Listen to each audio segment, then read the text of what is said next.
Thank you so much, Abib. I know that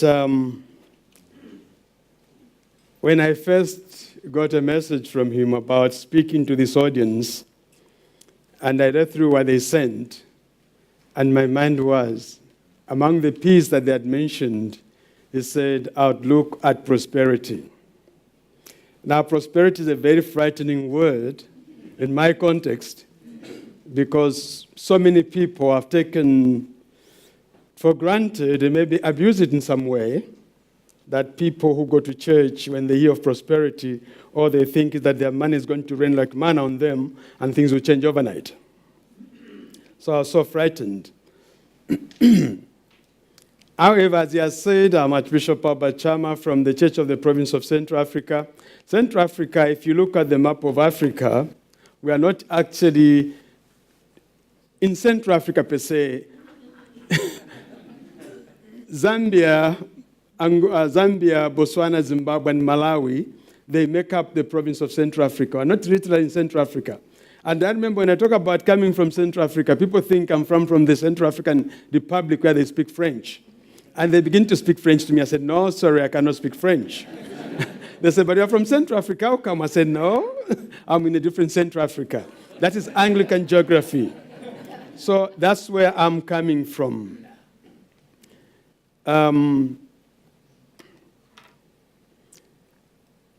the P's that Uspg came up with in this conference, that's peace, prosperity, and partnership, they chose to give me to talk about prosperity. And as I've said, prosperity is a very dangerous word to use today in Zambia, if you like, where I live and work. As I'm also a diocesan bishop, with other things that I do globally in the communion. When I talk to my colleagues and friends, look what has happened to me, even my clergy and some of my bishops. I'm going to speak at the conference in Uspg, and I'm going to be talking about prosperity. They said, what? I said, prosperity. Are you now prospering? I said, no. That's what they want me to talk about.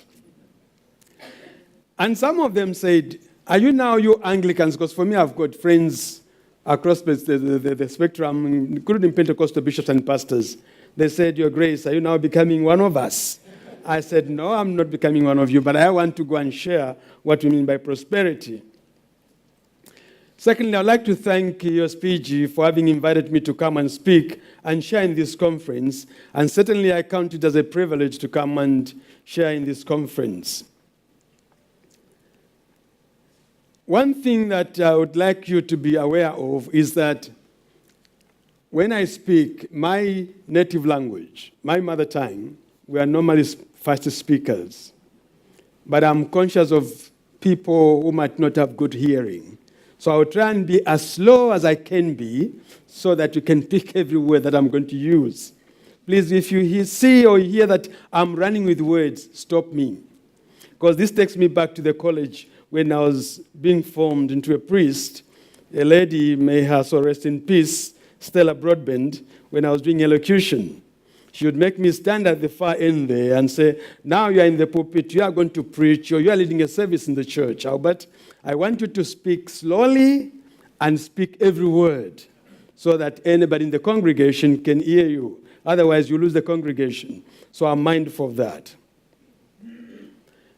First of all, I'd like to say to you all that as I begin to speak, I'll try and ensure that when I first speak and I finish, all will be done properly, because the Bishop of Kuchini will be talking about partnership. So for him to speak properly on that subject, I'm sure you'd like to hear more about prosperity. The word that is in the religious circles today, especially in the Pentecostal world or denominations, what does this word mean, prosperity? So many people have coined it differently. And that difference in terms of interpretation has gained a lot of attraction. Mostly in my place where I'm coming from, people, when they hear there is somebody preaching about blessings, which comes into prosperity, they would flock in the church because they know that God is a God who prospers, and that was his intention, that humanity should never live in poverty, but to be prospered in every aspect of their lives. These are Anglicans who would be Anglicans in the morning, In the afternoon, they go to these prosperity churches because I know they want to hear that, which is positive in everybody's life. But prosperity is actually promoted and proclaimed as a good aspiration, to the extent that in certain circles, it is guaranteed that if one attends church regularly, they also contributed to the church causes or to any religious cause, they are sure that they will certainly be blessed. There is a promise of doubling and multiplication of money if certain amounts are paid out, almost like multiplied returns for their investment. So depending on where you are, it could be portrayed as being all about money, money, money, money. While it is an openly discussed subject in some churches, I must confess that the idea of making money or talking about money remains a taboo in some circles, certainly we Anglicans, in my part of the world. You would talk to the priest and say, can you talk about giving? They won't be as open as they can be, apart from the Dean of Lusaka. He's the only man I've known who's so open and challenges church members to give to the church so that the church can engage in the missions. But an average priest, they would find it slightly difficult to stand up and affirm that giving money to the church is one of their obligations. So when we talk about prosperity in this sense, I tend to say the more traditional churches, they tend to be a bit low in that area of talking about prosperity. And even myself, when I was given this subject, I went to read around so much. And I discovered that I was one of the critics of the gospel, or prosperity gospel. But I realized one man in my reading, he said, it's not about we preach about money or to prosper financially. But when we preach about prosperity, what we talk about is to encourage our congregants to say, look, the God whom you know is a God who can prosper you by you taking a move, a leap from where you are into that dangerous waters. That is, go out there, engage in business as a Christian, and become an entrepreneur, and begin to make money, employ other people, everybody around you prospers. That's what they said to me when I was reading. Said, oh, that's what it means. I didn't understand that. And mostly find that the people who are encouraged in that sense, they tend to say, it's a church which made me to prosper when my pastor, when my priest preached about this subject. I was so fearful, but I had to take this step, and here I am. And I said, I didn't understand things from that point of view. Then it began to ease this worry about the word prosperity. However, even in our churches, we do have people like some of you who work in commerce, business, etc., who always want to create wealth, employment, and most of the time, these are the people who take care of our personal as well as church investments and pensions. Why do I mention this category of people, colleagues? I do so because in many of our church circles, people in this category of work are regarded somehow as sinners because they've made too much money. They've prospered. And we say, why are they behaving like that? Why are they living like that? They're leaving other people behind. They're accumulating wealth. And we condemn them normally, or most of the times. But we forget that these people are the same people who make the church prosper in her mission by providing the resources. I'll give you an example. All of us, I'm sure, in this part of the world, you read about the Wall Street occupiers in recent past years, where people felt enough is enough. Few people are making billions of dollars at the stock exchange in New York, and the rest of the world is wallowing in poverty. And that was a big thing around the world, because their reaction was that prosperity should be for every person in the world, not only the few. That was their mission.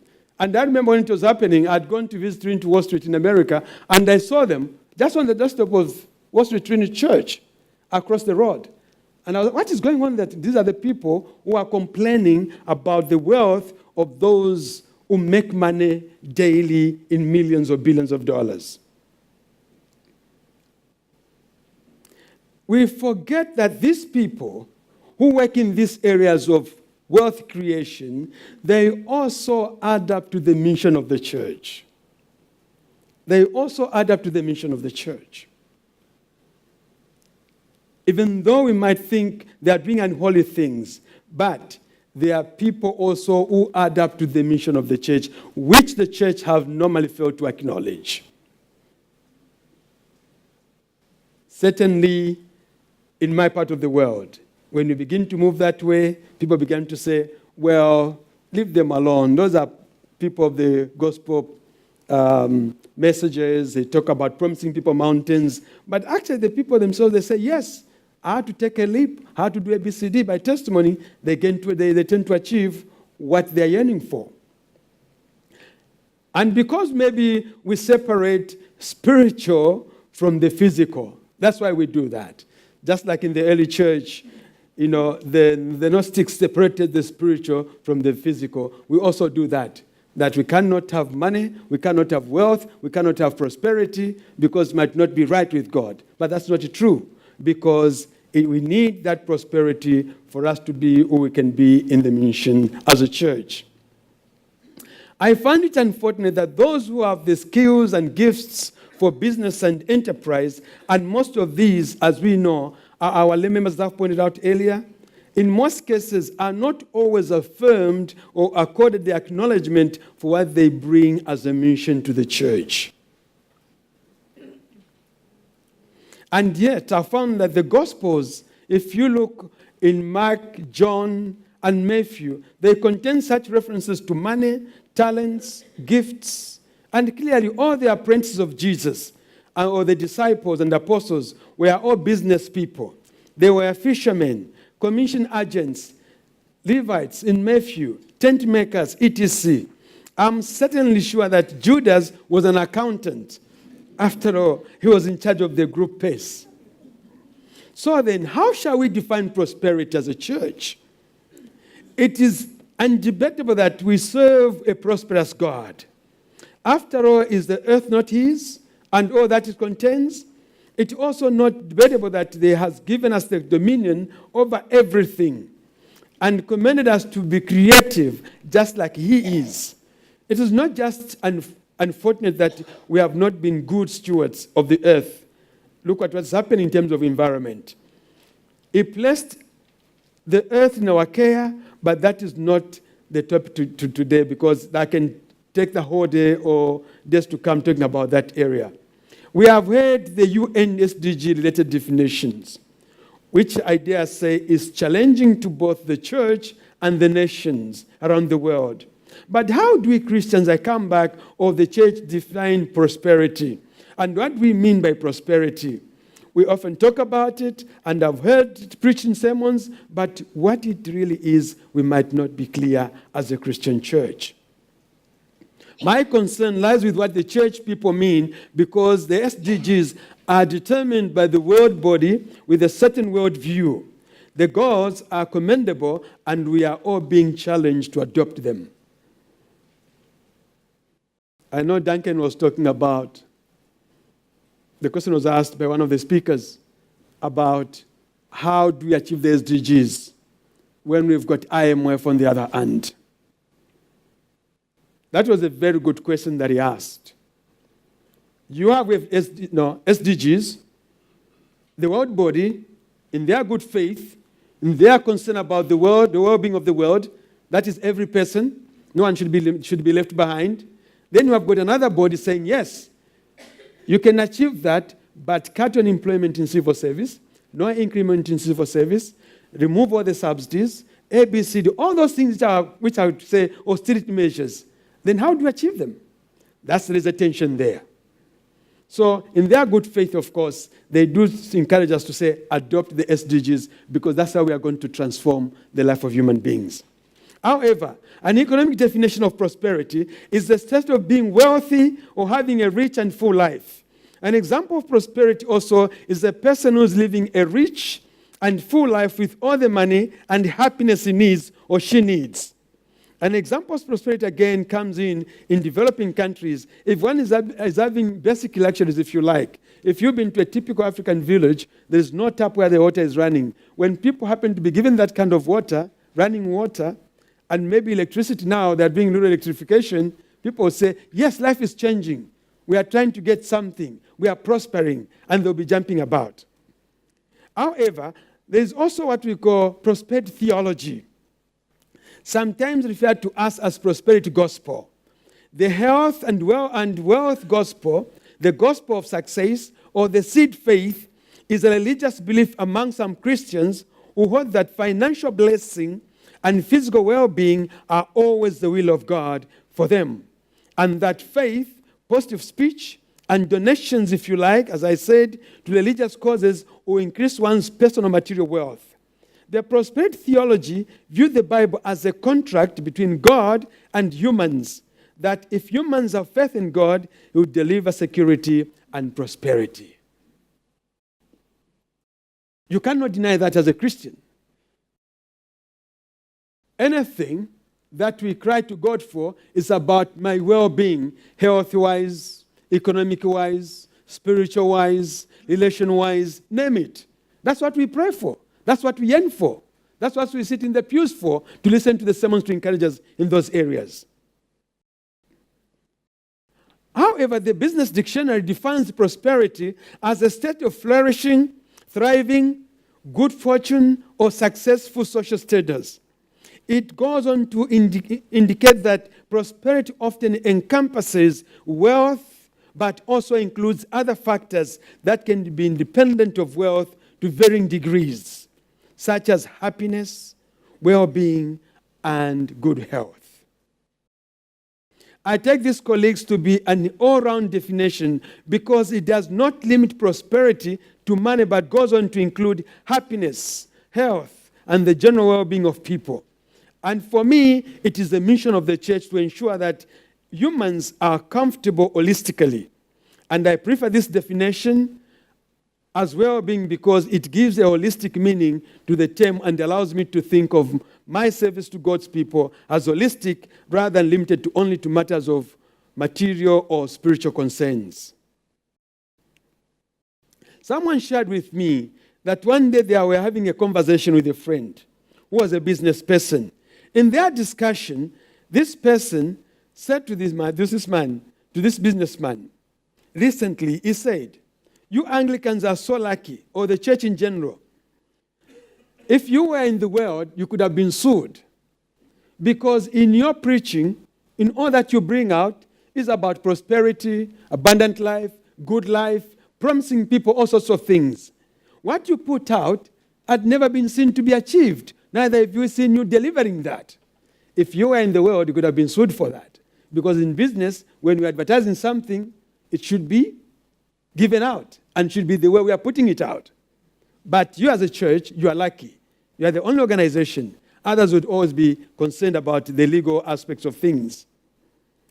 The friend went on to explain to this person that in the commercial world, any sales company whose product is not fulfilling the purpose for which it is being advertised would have been taken to court. I dare say this is probably more than true in the West, where you can be sued about anything and for anything. Not in my part of the world, even though things are changing too there. He went on to express that the church make big statements and pronouncements such as full life, abundant life, eradicate poverty, prosperity, and yet we do not see any of these things being delivered by the church. Is that true? Is that true? Is that true? Is that true? Certainly, we don't put out all the big monies, we don't lend money, we don't do all sorts of things. And this guy could have been right to say, yes, we don't deliver, because for him, he wanted to see tangible things, that the church should be behaving like a commercial entity, which is in full business of making profits and money. So how do we measure prosperity? It is even achievable for everyone, or it is just limited to certain few? And what is the criteria to qualify to be in that privileged few? I know as a church that is very difficult. In spiritual terms, we work on numbers. How many people have been added to the congregation? How many people are changing in their spiritual lives? How many people have become prayerful?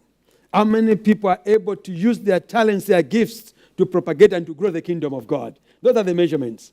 But we would not measure using monetary terms.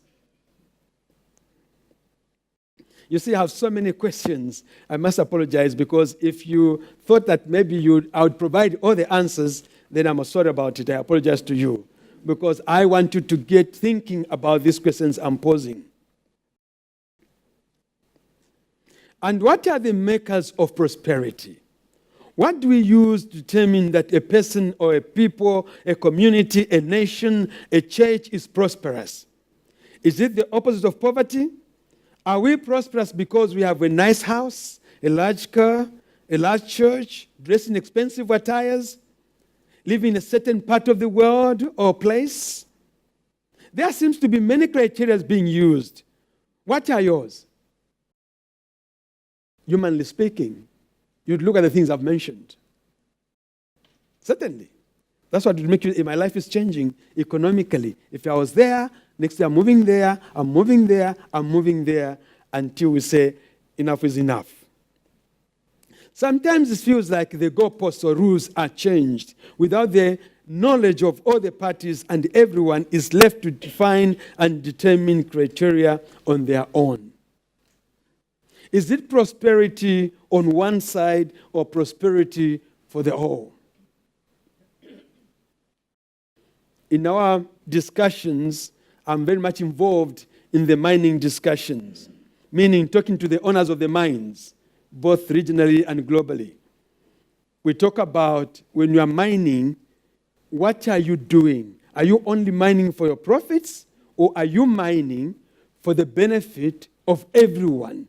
Your workers, their nation, and the areas where we are mining. So those are the questions that we are beginning to grapple with. And we're having to exchange words, of course, good words. You church, how then do you want us to do this mining? And we are saying, yes, there are better ways of doing mining. Because the prosperity should be for everybody, not only you as an investor, but even the people make money for you, and the country where this money is being made for you, and even those people who are not seen per se, they also want to benefit from this. Hence, we use the word benefit for all. My hope and prayer is that by the time I leave this conference, I shall be properly informed about what prosperity actually means, because I believe Uspg is using this one as one of the areas of focus in their partnership activities. I take it that the engagement with partners is to work together to achieve the goals set out under the SDGs. In this instance, achieve a prosperous church in order for her to achieve her mission in the world. How does this work then? Who benefits in the engagement? And who prospers in the partnership? To put the question in another way, is it a case of shared benefits equitably? Or equitable prosperity achievable? More questions, my apology again to you all.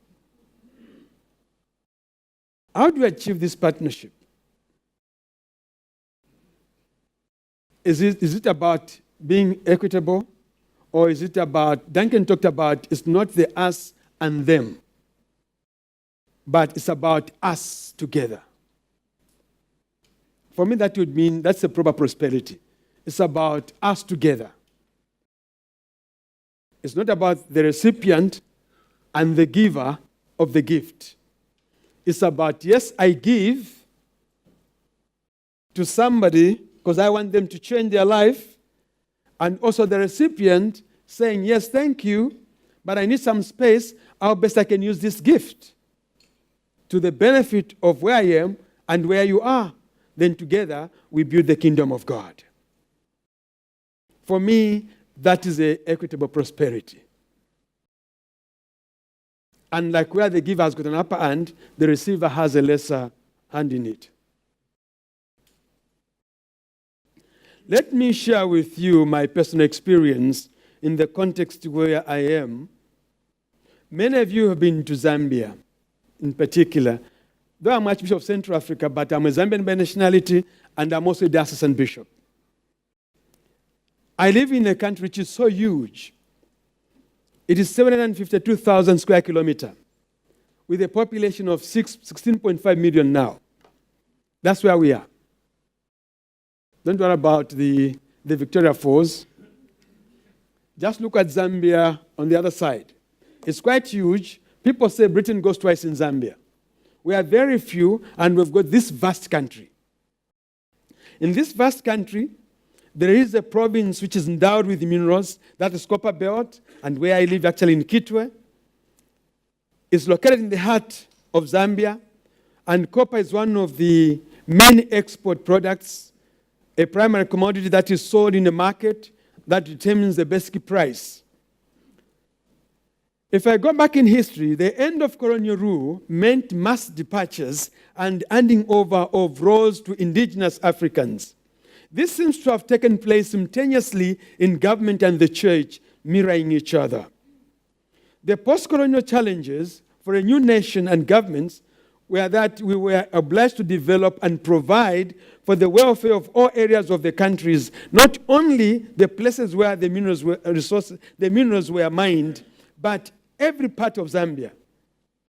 But the post-colonial era also witnessed a shortage and wide gap between human capacities and experience to govern modern countries, sometimes with limited resources.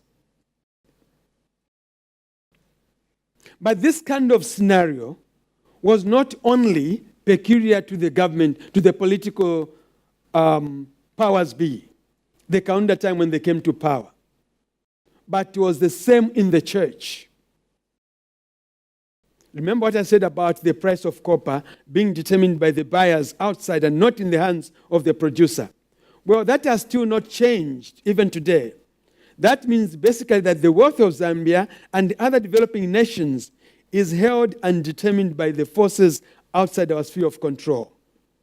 The picture and scenario I'm painting is similar in most of the countries which were colonized by Britain and other countries in Europe. The journey of nation building and church development seems so similar and mirrored to each other. With the end of colonial rule, many of the expatriate priests, church workers who were serving as expatriate staff, as chaplains, also departed. The hope of freedom and prosperity that was everyone's anticipated, and in some cases fought for in the independent campaigns, vanished like an illusion. For example, when the indigenous people offered themselves to be trained as priests, to take over and run the churches, little did they know that when the expatriate staff left with the end of the colonial era, they went with the funding for stipends and the pensions and the maintenance of the church buildings, sometimes incredible huge rectories and vicarages.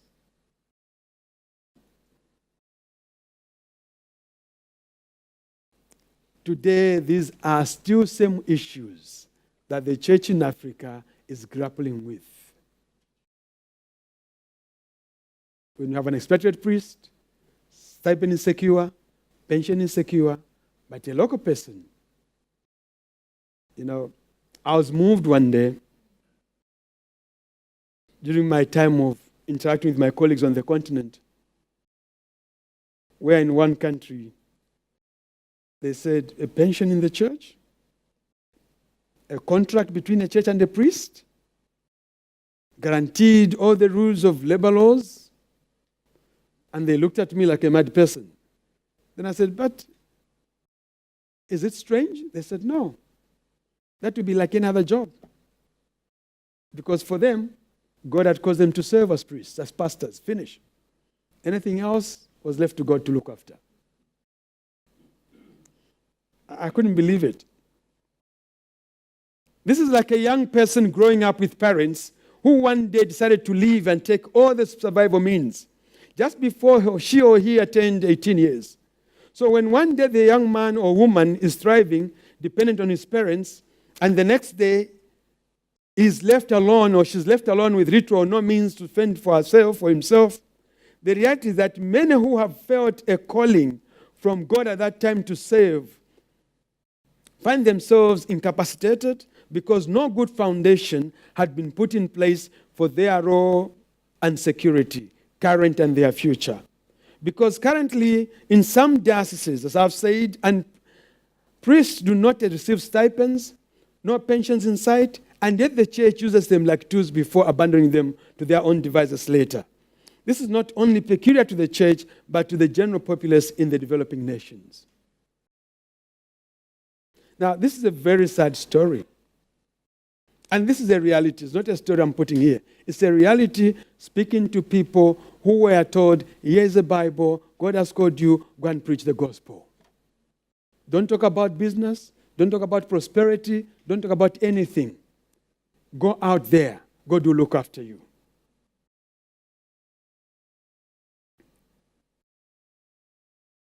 These are some of the realities on the ground. Against this background, there are some who, as I mentioned earlier, had been taught that using the land assets or organizing an income generation facility of the church was a taboo.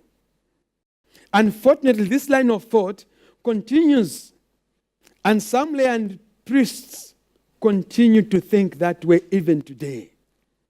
When you talk about, can the church invest in something, they will resist it. They'll resist it. Even clergy. Bishop, talking about business? Are we okay? Over the last 5 or 6 years or so, have been one of the instrumental persons in advocating and teaching about the necessity of building financial sustainability in the church in Africa. And I recall in Kenya, during one of the financial sustainability workshops, one pastor asked a question. When it came to Q&A, he said, is the church being turned into a business enterprise, forgetting its core calling of preaching the word of God? You can imagine what was my feeling and how I received that and how I felt at that moment. In South Africa recently, we had gone with the same mission, trying to say, yes, South Africa looks very rich, but in the church, there are clergy struggling who are not paid. But to all of you sitting here, South Africa is a rich nation in Africa, and you think everything is all rosy. But one bishop says, in my diocese, I'm struggling to pay clergy. Could you believe that? Could you believe that? Can you believe that? But to all of us, South Africa is a rich nation. Well-endowed country. But when we presented this same kind of thinking in South Africa, and it's a bishop who said this, who said the same question, who said, are we now becoming capitalists as opposed to being the preachers of the word of God and depending on the provisions of God?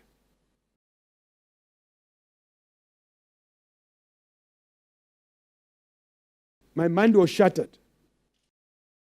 I said, this bishop, if I went to his house, his life is very different from a parish priest down there.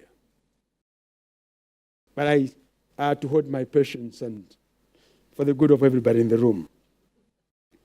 I do not blame my brothers for raising those questions. It is what they were taught that any reference to prosperity in financial terms was wrong as a Christian, as a pastor. But what is the church today doing to address this huge challenge that has been passed down from its history and legacy of our mission churches? You know, as I've said earlier on, I've had privilege to sit on international forums talking about the honors of the mines.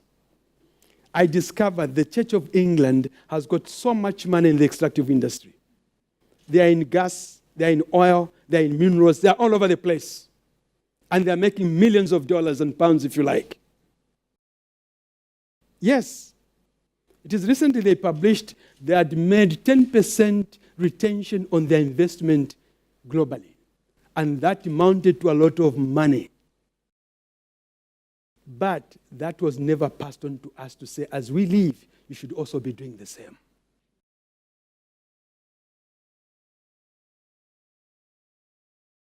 It is now people have been having a myth. How does the Vatican run? Vatican, like our Church of England, they've got also a lot of money in the extractive industry all over the world. Yes, they're making billions of money, dollars if you like. In Zambia recently, there was a talk about one company which has come to open up. And you know Caritas is a Catholic wing, and this guy wanted to be militant in terms of advocacy, saying, these guys, they have to do ABCD, they have to do ABCD. And the cardinal in a meeting stood up and said, do you know we've got money in that company?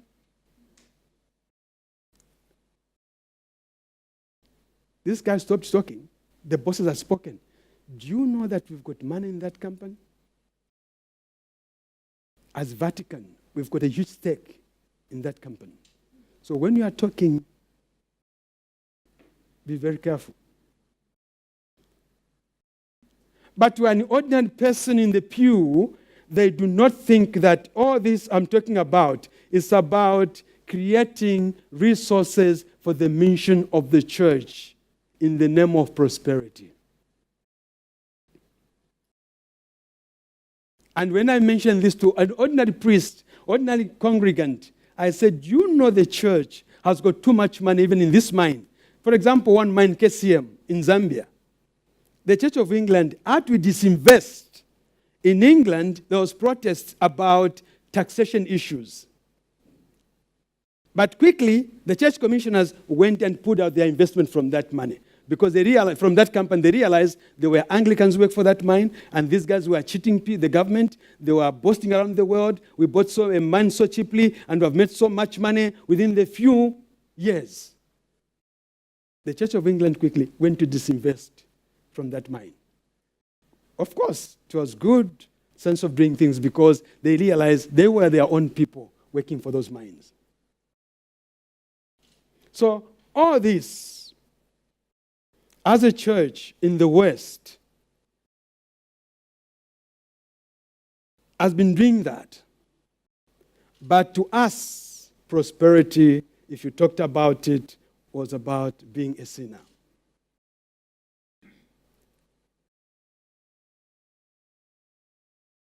So as Africans, if you like, or the church on the continent, if I may show you to say, then what are we doing about this so that we can change the scenario of things? The history has that kind of thing I've painted, and the legacy was left behind that way. I would say, as a church on the continent, we are also saying, no, we are tired of holding out begging bowls to our overstretched congregants in the pews. People can only give if the economy is okay. If the economy is bad, where are they going to give from? Nowhere. They have no jobs. Maybe environmental issues comes in. There is not enough rainfall to have good agricultural yields. They won't give. And the church will perpetually be poor. But we are saying, our friends in the West, where we go with the begging bowl, they are saying, I think is enough is enough. We don't have enough as well for you now.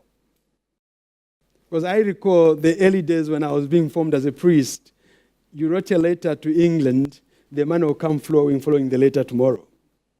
But that's not the case. Things have changed. And those days, there never used to be a lot of questions asked. What are you going to do with this money? Where are you going to put it? Who is going to benefit from this money? But today, it is a different scenario. Because of those questions, at times you say, I think I'm put off. I better just find a way of going around these issues. But again, you might ask, what is happening? In our case, we are saying, let us work and find ways of creating this prosperous institution, this church to be a prosperous institution whereby her missions will be carried on without any disturbance or without anyone stopping anything on the way, because we shall make our own decisions, we shall make our own way of doing things, and we shall have enough to engage the people we need to work in the missions of our Lord Jesus Christ.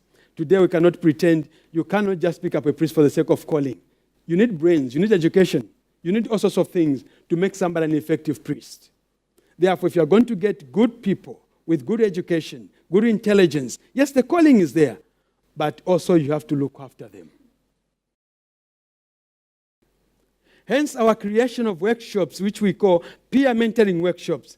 When I say peer mentoring workshops, these are workshops which are conducted among ourselves as bishops, as priests, and our lay Christians in the pews. We are sharing with one another what others have done in their areas of missions or where they are in terms of investments. Have they put up buildings, real estate, or businesses? And it's done in such a way that no one is claiming to be an expert. That's why we call it peer mentoring. Mentoring my peer bishops, mentoring my peers who are clergy, so that they are able to feel comfortable to talk to me and me to talk to them. And some of the things that we are doing, I know that is Lusaka. Of course, it's not looking like this. For those of you who have been to Zambia, this is a market in the place where I live, in Kitwe, Chisokone Market. And this is just one of those developments that we are doing. Now, these are apartments which we have put up so that we can be generating income from them as a Zambian church. So that the income from there could look after our pensions, could also ensure that the mission of the church is going on.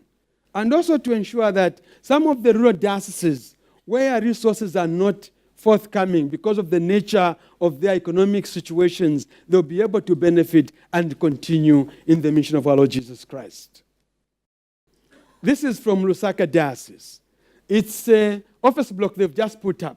As you can see, it's looking quite new. Now, this kind of thinking has come about because of the peer mentoring workshops we are doing. If they can invest in Kenya and they are making money, their work is carrying on, clergy are looked after, the lay people work for the church are looked after, they are guaranteed security, we can also do it. This is a shopping mall, which we have again put up in Lusaka. In this one, all what we had was land. We didn't put a single cent in this kind of business. All what we had was land in Lusaka. On this one, what we did was to find a developer in terms of BOT, you call it, buy, operate, and transfer. It's pilots who are based in Switzerland, and they're all over Africa and other places around the world. They came to build, and they're operating it, or we get our rentals, and we have agreed to them that in the next 35 years, they will manage the place, and will continue to receive the rentals, and every 5 years, we will be reviewing the rentals, and later on, it shall be handed back to us as a church. The whole thinking is that one day, we should be able to prosper as a whole, not a few.